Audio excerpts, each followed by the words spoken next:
नमस्कार भक्तों, आपका एक बार फिर से स्वागत है हमारे चैनल भक्ति की शक्ति में। आज के इस वीडियो में हम आपको भगवान गणेश जी की ऐसी कथा सुनाएंगे जिसमें भगवान श्री गणेश नौकर बनकर पृथ्वी पर आए थे। यह बहुत समय पहले की बात है। एक दिन गणेश जी धरती पर सैर कर रहे थे।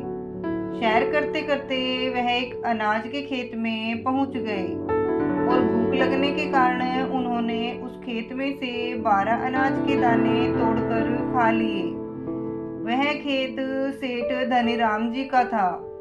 कुछ समय बाद विनायक जी को अपने किए पर पछतावा होने लगा, क्योंकि उन्होंने सेठ जी को बिना पूछे ही उनके खेत से अनाज चुरा लिया था।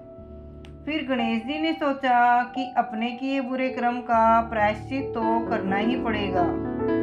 इसलिए उन्होंने सेठ जी के यहाँ 12 साल के लिए नौकरी करने के लिए ठान ली। उसके बाद अगली ही सुबह विनायक जी 13 से 14 साल के एक लड़के का रूप लेकर नौकरी मांगने के लिए धनीराम सेठ के घर पर पहुंचे और उन्होंने सेठ जी को अपना नाम गणेशा बताया। विनायक भगवान की बुद्धिमानी की परीक्षा लेने के लिए सेठ जी ने खुशी खुशी नौकरी भी दे दी।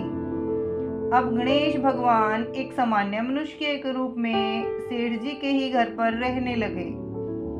एक दिन सेठ जी की पत्नी शाम के समय घर का काम खत्म करने के बाद राख से हाथ धोने जा रही थी। वह देख गणेश जी ने सेठानी जी के हाथ पकड़कर जबरदस्ती मिट्टी से धुलवा दिए। गणेश की इस हरकत से सेठानी आग बबूला हो गई और उन्होंने सेठ जी के कमरे में जाकर गणेशा की शिकायत कर दी।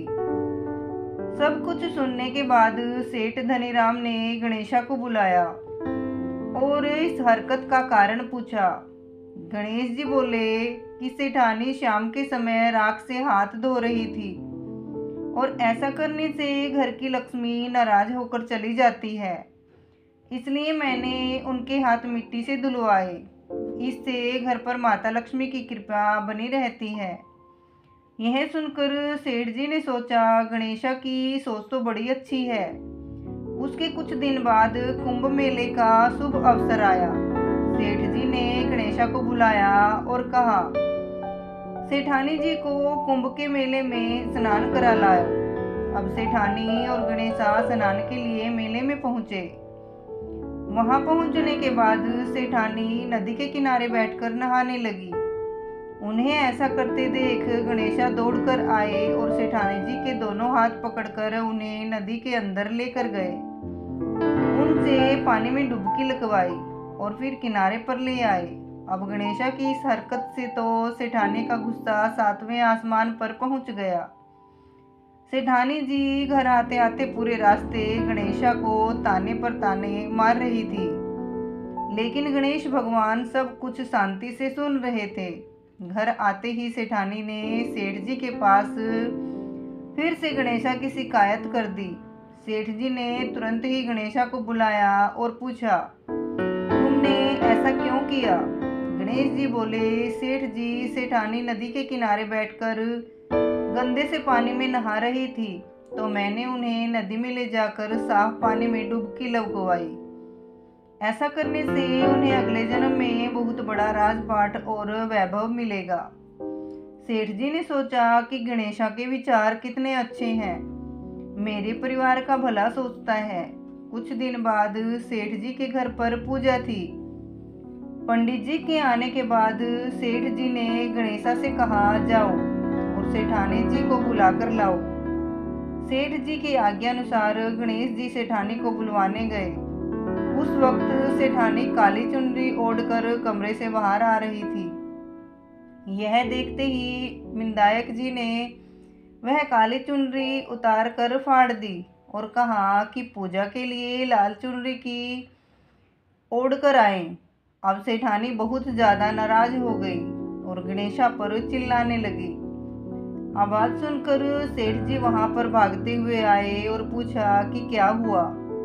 तब सेठानी बोली, गणेशा ने मेरी चुनरी फाड़ दी। फिर सेठ जी ने भी गणेशा को बहुत डांटा जवाब में गणेश जी ने कहा कि सेठ जी पूजा में कभी काला वस्त्र नहीं पहनते, इससे शुभ काम सफल नहीं होते, इसलिए मैंने ऐसा किया। सेठ जी ने सोचा कि गणेशा तो बहुत ही समझदार है। इसी तरह लीला रचाते हुए उसी घर में गणेश जी के 12 साल बीत गए। फिर एक दिन सेठ जी ने नया कारोबार शुरू करने के से पहले घर में पूजा रखी थी। पूजा करते करते उनको याद आया कि पूजा की सामग्री में गणेश भगवान की मूर्ति तो है ही नहीं। तब उन्होंने अपने नौकर गणेशा को पूजा घर से भगवान विनायक जी की मूर्ति लाने के लिए कहा। गणेशा बोला कि मुझे ही मूर्ति समझकर पूजा में विराजमान कर लो, आपके सारे शुभ काम सफल हो जाएंगे। यह बात सुनकर सेठ जी गुस्सा हो गए और बोले, गणेशा तुम अब तक सेठानी से मजाक करते थे, अब वो मुझसे भी करने लगे हो। उत्तर में गणेश जी ने मुस्कुराते हुए कहा, नहीं सेठ जी, मैं मजाक नहीं कर रहा, मैं सत्य वचन कह रहा हूँ। इतना कहने के बाद नौकर गणेशा ने अपना असली गणेश भगवान का स्वरूप धारण कर लिया। साक्षात गणेश भगवान को सामने देखते ही सेठ और सेठानी उनके चरणों में लीन हो गए और उन्होंने अपनी पूजा संपन्न कर ली। उसके पश्चात गणेश जी देखते ही देखते अंतर्ध्यान हो गए। बाद में सेठ और सेठानी को बहुत पछतावा होने लगा कि स्वयं भगवान हमारे घर नौकरी कर रहे थे और हमने उनके साथ कितना बुरा व्यवहार किया, उनसे बहुत सारा काम कराया। यह सोच सोच कर दोनों दुखी होने लगे। फिर उसी रात सेठ और सेठानी के सपने में गणेश भगवान प्रकट हुए और उन्हें समझाया कि मैंने 12 साल पहले तुम्हारे खेत से 12 अनाज के दाने बिना पूछे तोड़ लिए थे और उसी कर्म का दोष दूर करने के लिए मैं 12 साल से तुम्हारे घर नौकरी कर रहा था। अगले ही दिन से सेठ जी पर गणेश भगवान की माया हो गई।